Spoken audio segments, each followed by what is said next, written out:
Guys सबका स्वागत है आपके फेवरेट रिएक्शन चैनल में। और आज हम लेके आए हैं मेमोरीज मूवी के सीन 5 का रिएक्शन। और लास्ट सीन हमने देखा कि इस तरीके से अब एक और बॉडी मिल गई है और ऐसे अगर एक केस बढ़ता रहा तो फिर तो वो कितनों को मार देगा। और क्या ये भी कस्टम ऑफिसर है, वो मुझे देखना है सच में। और मुझे तो बहुत अच्छा लग रहा है कि अभी इस केस को पूरा हैंडल कर रहे हैं, अपने आप को धीमे धीमे इम्प्रूव कर रहे हैं। और उन्होंने कैसे वो लैंग्वेज वो डिस्कवर कर ली और वो साइन जो है जीसस जैसे उसको लटकाया जा रहा है। पर हमको अभी स्टोरी देखनी होगी वो ऐसा क्यों कर रहा है। भाई तो देखते हैं क्या होगा। तो आप भी देखो, हम देखते हैं। Let's start.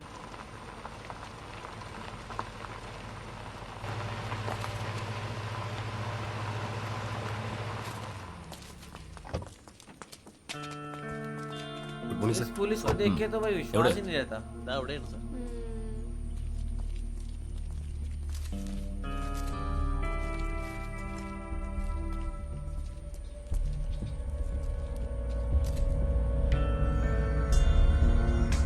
സെയിം തരീക സെയിം ഡിറ്റോ. ആ കള്ളുകൂടി ഞങ്ങൾ എത്തിയില്ലേ? ഇല്ല സർ, വണ്ടി വിട്ടിട്ടുണ്ട്. മീഡിയ शराबी को बुलाओ. ഇവരാരെയും കണ്ടില്ല സർ, അറിഞ്ഞു വരുന്നേ ഉള്ളൂ എന്ന് തോന്നുന്നു. आ गया शराब. तो हमेशा लगता है नींद में से उठ के आए हैं। नींद ये तो पी पा के आए हैं. हाँ ठीक है, कर काम लेंगे. में जाना है पर क्योंकि इतने ब्रिलियंट है कि इनकी जरूरत पड़ती है। हाँ. लाइक बनो तो ऐसे बनो कि तुम शराबी भी बाकी लोगों से समझदार हो.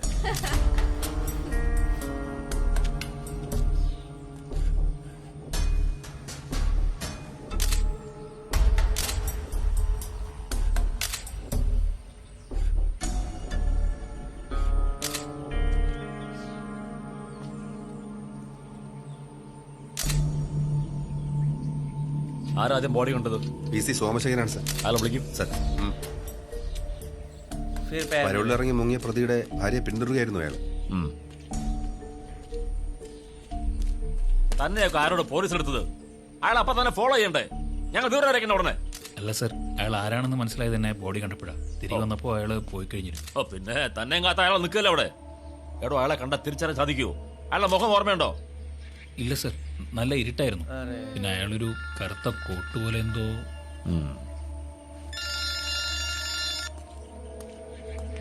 ഹലോ സർ, ഞാൻ സ്പോട്ടിലെത്തിയിട്ട് അരമണിക്കൂറായി സർ. അറിയില്ല സർ, രാവിലെ തന്നെ കള്ളും കുടിച്ചുകൊണ്ട് ഇവിടെ. എവിടെയായിട്ടാ വണ്ടി കണ്ടത്? അപ്പുറത്തെ വശത്താണ് സർ. Okay sir. ഇല്ല സർ, പത്രക്കാരുമില്ല. ഇവിടുത്തെ ഫോർമാലിറ്റീസ് ഏതാണ്ട് തീരാറായി. ഓക്കെ സർ, വരാം സർ. സുരേഷ്, സർ. എന്താ sir? Make it fast. Sir. ഞാൻ IG ഓഫീസർ ഒന്ന് പോയിട്ട് വരാം. Sir. Okay sir.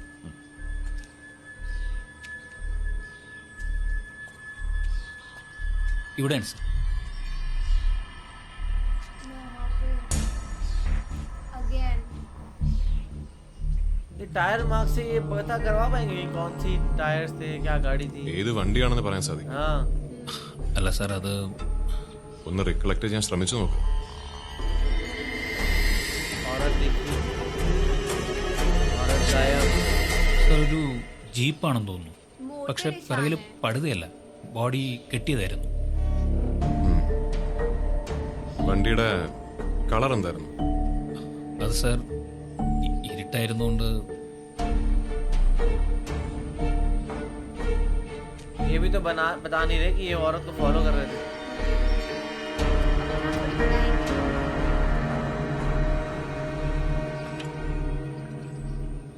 U should not be saying this. എത്രയോ കേസുകൾ ഞാൻ നിങ്ങളെ വഴിവിട്ട് സഹായിച്ചിട്ടുണ്ട്. എന്തിനു വേണ്ടിയാ?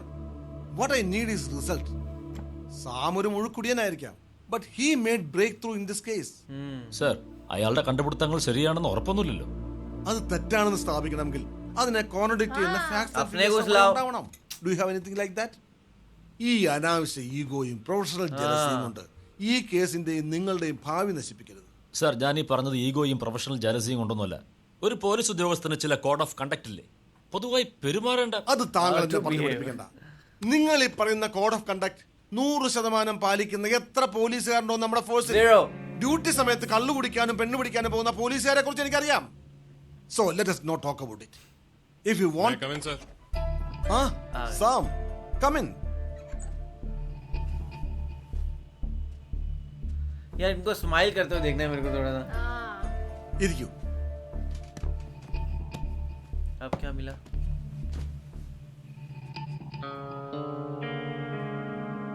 സാം ആവശ്യപ്പെട്ടതുപോലെ കൊല്ലപ്പെട്ട ചെറുപ്പക്കാരുടെ ഭാര്യമാരിൽ ഒരാൾ സ്ഥലത്തെത്തിയിട്ടുണ്ട്. രണ്ടാമത്തെ ആൾ ഓൺ ദി വേ ആണ്. പിന്നെ ഇന്ന് കൊല്ലപ്പെട്ട ചെറുപ്പക്കാരൻ്റെ ഭാര്യയെ ഒഴിവാക്കിയല്ലേ പറ്റുള്ളൂ ഇങ്ങനൊരു സാഹചര്യത്തിൽ. തീർച്ചയായിട്ടും will start with the first two. ठीक है. ये क्या है? സർ, ഇന്ന് കണ്ടെത്തിയ ബോഡിയിലെ മാർക്കിങ്സും അവ സൂചിപ്പിക്കുന്ന ബൈബിൾ കോട്ടിംഗ്. സുഭാഷിതങ്ങൾ 6-ാം അധ്യായം 33-ാം വാക്യം. ക്ഷതങ്ങളും മാനഹാനിയുമാണ് അവന് ലഭിക്കുക, അവന്റെ അപമാനം തുടച്ചു മാറ്റപ്പെടുകയില്ല. Jealousy. എന്തെന്നാൽ അസൂയ പുരുഷനെ കോപാകുലനാക്കും. പ്രതികാരം ചെയ്യുമ്പോൾ അവൻ ദാക്ഷിണ്യം കാട്ടുകയില്ല. നഷ്ടപരിഹാരം ഒന്നും സ്വീകരിക്കുകയുമില്ല. എത്ര വലിയ പാരിതോഷികങ്ങളും അവനെ പ്രീണിപ്പിക്കുകയുമില്ല. हाय. मेरे को नहीं समझा. सेम. സർ, കാര്യങ്ങളൊരല്പം കൂടി വ്യക്തമായി വരുന്നു. Hatred to ആദ്യത്തേത് സ്ത്രീകളോടുള്ള വിദ്വേഷമാണെങ്കിൽ രണ്ടാമത്തേത് അവരോടുള്ള വ്യക്തിപരമായ അടുപ്പമാണ് സൂചിപ്പിച്ചത്. ഇതിപ്പോ അവരോടുള്ള ഒരു vengeance. പ്രതികാരത. तो सारी फीमेल्स को लेके ये അതുകൊണ്ട് Vengeance റാൻഡം സെലക്ഷന്റെ പോസിബിലിറ്റി kind നമുക്ക് തള്ളിക്കളയാമെന്ന് തോന്നുന്നു. काइंड ऑफ दुश्मनी. And I can give you a partial description of the killer. ഏകദേശം 6 അടിയോളം ഉയരം, Feet in height. 70-75 കിലോ തൂക്കം. അയാളുടെ വലത്തെ കാലിന് Right leg ഒരൽപ്പം slightly നീളക്കുറവ്. shorter. And he's using a red gypsy with a hard top and balloon radials. क्या बात है. Brilliant. अब बोलो. സാം ഇതെങ്ങനെ മനസ്സിലാക്കി? അവസാനത്തെ 2 ക്രൈം സീൻസിൽ നിന്നും 2 ബൂട്ട് പ്രിന്റുകൾ കിട്ടിയിട്ടുണ്ട്. അതിൽ വലത്തെ കാലിന്റെ പ്രിന്റ് ഇടതിനെ അപേക്ഷിച്ച് 3/4 ഇഞ്ചോളം കൂടുതൽ ആഴത്തിൽ പതിഞ്ഞിരിക്കുന്നു. ഒരു കാലിന് നീളക്കുറവുള്ളവർ നടക്കുമ്പോൾ ആ കാലിൽ കൂടുതൽ പ്രഷർ ചെലുത്തും. സ്വാഭാവികമായും ആ वो सोच रहा footprint है കൂടുതൽ ये सब भी ആഴത്തിൽ. नोटिस करना पड़ता है. അതുപോലെ തന്നെ അയാൾ ഉപയോഗിച്ചിരിക്കുന്നത് കാലിന്റെ ഈ നീളക്കുറവ് അഡ്ജസ്റ്റ് ചെയ്യാൻ വേണ്ടി പ്രത്യേക രീതിയിൽ നിർമ്മിച്ചിരിക്കുന്ന ഷൂസാണ്. നമുക്ക് കിട്ടിയ ടയർ ട്രാക്സിൽ നിന്നും അത് ജിപ്സിയിൽ ഉപയോഗിക്കുന്ന ബലൂൺ റേഡിയൽസ് ആണെന്ന് മനസ്സിലാക്കാൻ സാധിച്ചു.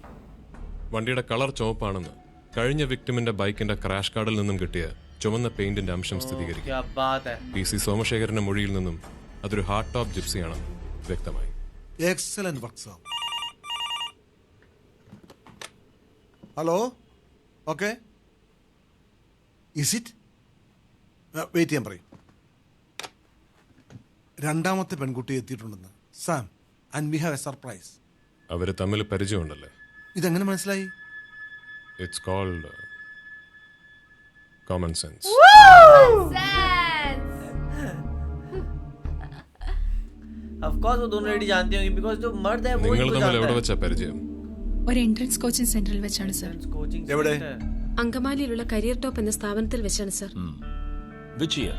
2004 ജൂൺ മുതലുള്ള ഒരു 6 മാസത്തെ ക്രാഷ് കോഴ്സിൽ.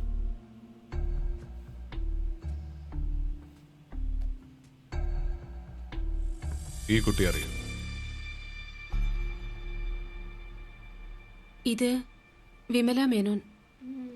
അല്ല, വിമല രമേശ്. രണ്ടും ഒരാള് തന്നെ. Same person. രമേശ് ഈ കുട്ടിയുടെ ഹസ്ബൻഡാണ്. Unfortunately he's no more.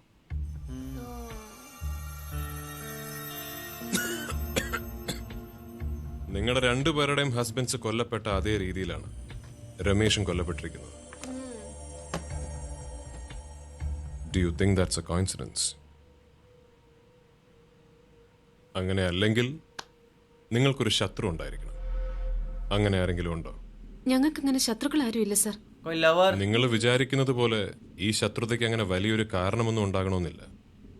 Because നിങ്ങളുടെ ഈ ശത്രു നോർമലായ ഒരു വ്യക്തിയാണ്. Psycho है वो. An eccentric man or a boy. He could be a handicap. ഒരു മുടന്ത് പോലെ എന്തെങ്കിലും. कुछ क्लिक हुआ. ओ हुआ, दोनों को क्लिक हुआ. What is it? हाँ एक मिला था. Who's he? Career career top. ടോപ്പിന്റെ ഉടമസ്ഥർ ഒരു ദമ്പതികളായിരുന്നു, ഐസക്കും പാർവതിയും. തെക്കൻ കേരളത്തിന്റെ ഏതോ റിമോട്ടായിട്ടുള്ള ഒരു വില്ലേജിൽ നിന്ന് വന്നവരാണവർ. ഒരു സെൻസേഷണൽ മിശ്രവിവാഹത്തെ തുടർന്ന് അവരുടെ നാട്ടിൽ നിന്ന് ഒളിച്ചോടിയ അവരെക്കുറിച്ച് ധാരാളം കഥകൾ ഇൻസ്റ്റിറ്റ്യൂട്ടിലെ കുട്ടികൾ പറയുന്നുണ്ടായിരുന്നു. ക്വാളിറ്റി ഓഫ് ടീച്ചിങ് ആയിരുന്നു അവരുടെ ഹൈലൈറ്റ്. അതുകൊണ്ട് തന്നെ ആ കോച്ചിങ് സെന്റർ പെട്ടെന്ന് വളർന്നു. മാഡത്തിന്റെ സഹായത്തിനായി ആനന്ദ് എന്നൊരു ചെറുപ്പക്കാരൻ അവിടേക്ക് വന്നു. ആനന്ദിനെ പാർവതി മാഡത്തിന്റെ മാതാപിതാക്കൾ എടുത്തു വളർത്തിയതായിരുന്നു. ഈ പറഞ്ഞ ആനന്ദ് ഒരു മുടന്തനായിരുന്നു. ആ, ആനന്ദിന്റെ ഒരു കാലിന് അല്പം നീളക്കുറവുണ്ടായിരുന്നു. ആനന്ദ് ഒരു സ്പെഷ്യൽ ക്യാരക്ടറായിരുന്നു. അധികം ആരോട് സംസാരിക്കില്ല. Very brilliant. ഇപ്പോഴും അവൻ പുസ്തകങ്ങളുടെ ലോകത്താണ്. ബൈബിളാണ് ഏറ്റവും കൂടുതൽ വായിക്കാൻ ഇഷ്ടപ്പെട്ടിരുന്നത്. പുറമേ ഹി ലുക്സ് നോർമൽ. എന്തോ ഒരു അസാധാരണത്വം അവന്റെ സ്വഭാവത്തിലുണ്ടായിരുന്നു. ചെറിയ കാര്യങ്ങൾ മതി ആനന്ദിന് ദേഷ്യം വരാൻ. ആ ദേഷ്യം പ്രകടിപ്പിക്കുന്ന കണ്ടാൽ ശരിക്കും പേടി തോന്നും. ഒരിക്കൽ പെൺകുട്ടികളുടെ ഹോസ്റ്റൽ വാർഡൻ കൂടിയായ പാർവതി മാം ഞങ്ങളുടെ മുറിയിലേക്ക് അപ്രതീക്ഷിതമായി കടന്നു വന്നു.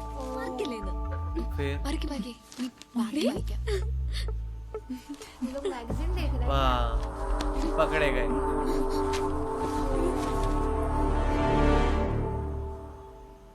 ഈ സംഭവം വീട്ടിലറിയാതിരിക്കാൻ ഞങ്ങൾ പാർവതി മാഡത്തിന്റെ ഐസക് സാറിന്റെ കാല് പിടിച്ചു. സോറി, എനിക്കിത് വീട്ടിൽ അറിയിക്കാതെ നിവൃത്തിയില്ല. ഞങ്ങൾക്ക് ഒരു അബദ്ധം പറ്റിയതാ മാഡം. ഇത്തവണത്തേക്ക് ഒന്ന് ക്ഷമിക്കണം. വീട്ടിൽ അറിയിക്കരുത് പ്ലീസ് മാഡം, പ്ലീസ്. സി, നിങ്ങളെയൊക്കെ ഇങ്ങോട്ട് വിട്ട നിങ്ങളുടെ പാരന്റ്സിനോട് ഞങ്ങൾക്ക് ചില റെസ്പോൺസിബിലിറ്റീസ് ഒക്കെ ഉണ്ട്. അത് കറക്റ്റ് ആയിട്ട് പാലിക്കുന്നത് കൊണ്ടാണ് ഈ ഇൻസ്റ്റിറ്റ്യൂട്ട് ഇതുപോലെ വളർന്നത്. Understand? Please madam, please. We are really sorry madam. Please please ऐसे ही करना पड़ता है। പ്ലീസ്. അത് ശരി, എന്നെ ബ്ലോക്ക് ചെയ്യണോ? ഈ കാര്യം വീട്ടിൽ അറിയിക്കുക എന്ന എന്റെ തീരുമാനത്തിന് യാതൊരു മാറ്റമില്ല. മറന്നിക്കും. ले भाई। മറ്റു 2 കുട്ടികളുടെയും പേരെന്തായിരുന്നു? ലക്ഷ്മിയും അനിതയും. എന്നിട്ട് നിങ്ങളുടെ പേരൻസിനെ വിളിപ്പിച്ചോ? വിളിപ്പിച്ചു സർ. ഇരിക്കൂ. बुलाया। अरे यार बुला लिया। ദാ, നിങ്ങളുടെ മക്കള് വായിച്ചു പഠിക്കുന്ന പുസ്തകമാ. സർ, ഞങ്ങൾ വിചാരിച്ചുകൊണ്ട് മാത്രം ഇവർ എൻട്രൻസ് പാസ്സാവാൻ പോകുന്നില്ല. ഇവരും കൂടി അധ്വാനിച്ച് ഞങ്ങളോട് സഹകരിക്കണം. സർ, ഇവരൊന്നും ഇവിടെ പഠിക്കാൻ വരുന്നവരല്ല. ദാ, ഈ നിൽക്കുന്ന 2 പേരാണ് ഗ്യാങ് ലീഡേഴ്സ്. Gang leader. നിങ്ങൾ തന്നെ ഒന്ന് നോക്ക്. കെട്ടിച്ചു വിടാനുള്ള പ്രായമായില്ലേ ഇവർക്ക്? ഇവരുടെ താല്പര്യങ്ങളും അത് തന്നെയാണല്ലോ സൂചിപ്പിക്കുന്നത്. വിഷമുണ്ട്. अरे यार ഈ തവണത്തേക്ക് ഒന്ന് ക്ഷമിക്കണം മേഡം. बहुत മേലിൽ ഇത്തരം പ്രശ്നങ്ങൾ ഉണ്ടാകാതിരിക്കാൻ ഞങ്ങൾ एक നോക്കിക്കോളാം. तो सुनते भी नहीं है कोई प्रिंसिपल तो। സാറ് പറഞ്ഞതുകൊണ്ട് ഒരവസരം കൂടി ഞങ്ങൾ ഇവർക്ക് കൊടുക്കാം അല്ലേ? ഇനി ഇങ്ങനെ എന്തെങ്കിലും ഉണ്ടായാൽ ഞങ്ങൾ ഇവരെ പറഞ്ഞുവിടും. ഞങ്ങളുടെ പേരൻസിന് മുമ്പിൽ ഞങ്ങൾ നാണം കെട്ടു. पूरा इमेज खराब ആ സംഭവം ഇൻസ്റ്റിറ്റ്യൂട്ട് മുഴുവൻ പാട്ടായി. क्या बेइज्जती होगी ഞങ്ങൾക്ക് एक തല मैगजीन ഉയർത്തി देखने के നടക്കാൻ लिए। പറ്റാത്ത അവസ്ഥയായി. പ്രത്യേകിച്ചും ആൺകുട്ടികളുടെ കമന്റ്സ്.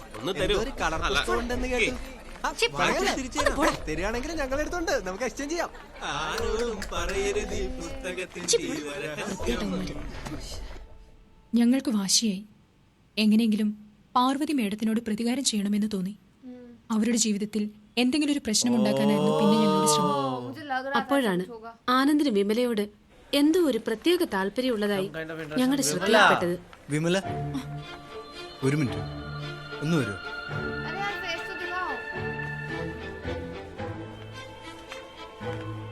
ये कितनी ऐसे डोमिनेटेड और पावरफुल ऐसा ഇതിപ്പോ പലപ്പോഴായല്ലോ. വിമലയെ തനിയെ പിടിച്ചൊരു സംസാരം. ഇത് രോഗം മറ്റതാന്നാ തോന്നണേ. നമുക്കിവനെ വെച്ചൊന്ന് കളിച്ചാലോ? വിമലയ്ക്കും ആനന്ദിനെ ഇഷ്ടമാണെന്ന രീതിയിൽ ആനന്ദിന്റെ അടുത്ത് പെരുമാറി. क्यों ऐसा करती थी वो? ഞങ്ങൾ പ്രതീക്ഷിച്ചതിലും വേഗത്തിൽ ആനന്ദ് ഞങ്ങളുടെ കൺട്രോളിലായി.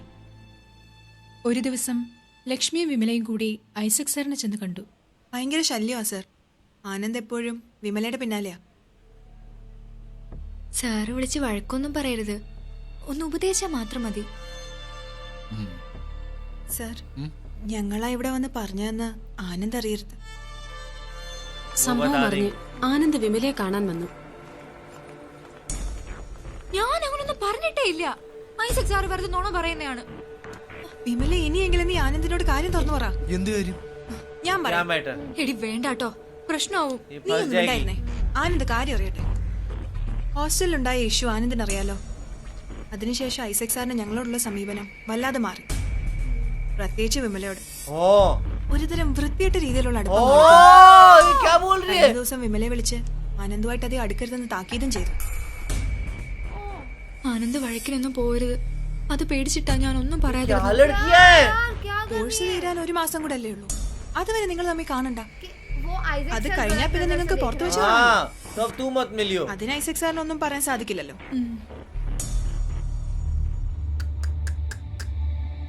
भाई बहुत चंट लड़कियां हैं ये तो। ഞങ്ങൾ പറഞ്ഞ കഥ ആനന്ദ് കണ്ണുമടച്ച് വിശ്വസിച്ചു. പിന്നീടുള്ള 1 മാസത്തിനിടയിൽ ഞങ്ങൾ തന്ത്രപൂർവ്വം ആനന്ദും ഐസക് സാറും തമ്മിലുള്ള അകൽച്ച വർദ്ധിപ്പിച്ചു. അങ്ങനെ കോഴ്സ് തീരുന്ന ദിവസം ഞങ്ങൾ വീണ്ടും ഒരു പദ്ധതി ഒരുക്കി.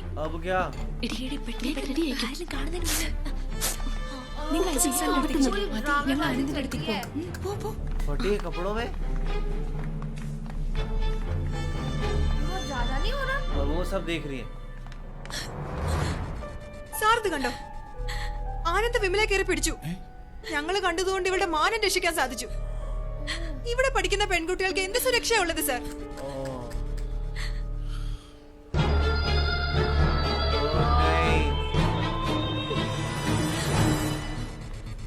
ആനന്ദ്, ഐസക് സാർ അവളെ നിങ്ങളുടെ രണ്ടുപേരുടെ മനസ്സിലിരിപ്പ് ഇതാണെന്ന് എനിക്കിപ്പോഴും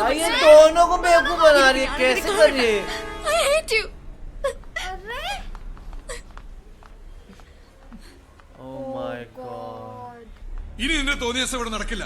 കടന്നു പോയിക്കൊള്ളണം. ഇറങ്ങി പോകാനല്ലോടാ പറഞ്ഞത്. വിട് എന്നെ വിട്. ആനന്ദ്, എന്താ ഇത്? എനിക്ക് इनके पति लगता है ना? हाँ, आनंद नहीं पर वो हाँ वो ही ना. और ये देख रहे हैं. അന്ന് തന്നെ ഞങ്ങൾ വീടുകളിലേക്ക് മടങ്ങി. അതിനുശേഷം നിങ്ങൾ ആനന്ദിനെ കണ്ടോ? കണ്ടു. പലപ്പോഴായി ആനന്ദ് വിമലയെ കാണാൻ ശ്രമം നടത്തിയിരുന്നതായി ഞങ്ങൾ അറിഞ്ഞു. വിമല ശരിക്കും ടെൻഷനിലായി. ഇതിനൊരു അവസാനം ഉണ്ടാവണമെന്ന് ഞങ്ങൾ തീരുമാനിച്ചു. എൻട്രൻസ് എക്സാം നടക്കുന്ന സെൻട്രൽ വെച്ച് കാണാമെന്ന് ഞങ്ങൾ ആനന്ദിനെ അറിയിച്ചു. നീയും ഐസക് സാറും കാരണം വിമലയുടെ ജീവിതം തകർന്നത്. ഷോക്കിലാ. എഴുതുന്നില്ല. ഇനിയും നിന്നെ സ്നേഹിക്കാൻ മാത്രം എന്ത് ക്വാളിറ്റിയാ നിനക്കുള്ളത്? കുടുംബ മഹിമയോ, സൗന്ദര്യമോ, അതോ ഈ ചട്ടുകാലം? നിന്റെ ജീവിതം തകർത്തത് ഞങ്ങളല്ല, നിന്റെ ചേച്ചിയും ഐസക് സാറും കൂടാ. നീ അവരോട് പോയി ചോദിക്കും. വാടി. ഈ സംഭവത്തിന് ശേഷം ഞങ്ങൾ ആനന്ദിനെ കണ്ടിട്ടില്ല. ലക്ഷ്മിയും അനിതയും ഇപ്പോൾ എവിടെയുണ്ടെന്ന് നിങ്ങൾക്കറിയാം? അറിയില്ല സർ. പഠിച്ചിരുന്ന കാലത്തെ അവരുടെ അഡ്രസ്സോ അങ്ങനെ എന്തെങ്കിലും ഡീറ്റെയിൽസ് തരാനാവൂ? 6 മാസത്തെ ക്രാഷ് കോഴ്സ് ആയിരുന്നതുകൊണ്ട് ഞങ്ങളുടെ ഫ്രണ്ട്ഷിപ്പ് അത്ര ഡീപ്പായിരുന്നില്ല. ഞങ്ങൾക്കാർക്കും എൻട്രൻസും പാസ്സാകാൻ കഴിഞ്ഞില്ല. അതുകൊണ്ട് തന്നെ ഞങ്ങളെല്ലാം പല കോഴ്സുകൾ പഠിക്കാനായി പല വഴിക്ക് പിരിഞ്ഞു. പിന്നീട് ഞങ്ങൾ തമ്മിൽ യാതൊരു കോണ്ടാക്ട്സ് ഉണ്ടായിരുന്നില്ല. ഒരു പക്ഷേ ആ ഇൻസ്റ്റിറ്റ്യൂട്ടിൽ അന്വേഷിച്ചാൽ അഡ്രസ്സ് കിട്ടിയേക്കും. क्रेजी स्टोरी है ये. और ये लड़कियां क्या है भाई, इनसे तूफान मैंने नहीं देखी. कितना ज़्यादा 6 महीने में इन्होंने इतना कुछ कर दिया कि भाई वहाँ पे दोनों सरों को लड़ा दिया. और जबकि गलती इनकी थी भाई, मैगजीन तुम देख रहे थे, तुम पकड़े गए. और उसके बाद ओन अप करो, ठीक है भाई एक बार हो गया, बट उसके बाद इतना सारी चीज़ें करना, आनंद को बोलना वो कर रहे हैं, एंड फिर इन दी एंड आनंद का इस तरीके से हार्ट ब्रेक करना. और अब आनंद अब इनसे रिवेंज ले रहा है सच में. और विमला ने भी कितना मतलब ड्रामेबाजी करी. मतलब वो सीधे सीधे बोल देती कि मैं इंटरेस्टेड नहीं हूँ या काइंड ऑफ चीज़ें पीछा छुड़ाने के लिए. बट उसने बेचारे उसके इमोशंस के साथ खेला, सारी चीज़ें करी, उनके बीच में कॉन्फ्लिक्ट्स लाए, जबकि गलती उनकी खुद की थी. That is very bad. और जबकि सारी बात ये है कि ये सारे जो इनके पति हैं वो बिल्कुल इनोसेंट है, उन्होंने कुछ किया ही नहीं है. बट यही है कि भाई बोला जाता है ना कि भाई आपके जो जैसे होता है जीसस जो है वो आपके सिंस के लिए मरे, तो वैसे ही सेम ही इनके सिंस की वजह से इनके पतियों को मार रहा है. भाई क्या हो रहा है? तो आप लोग कैसा लगा कमेंट्स में जरूर बताएगा. तो इसे लाइक करते जाइए, कमेंट करते जाइए, शेयर करते जाइए, सब्सक्राइब करिए. बाय.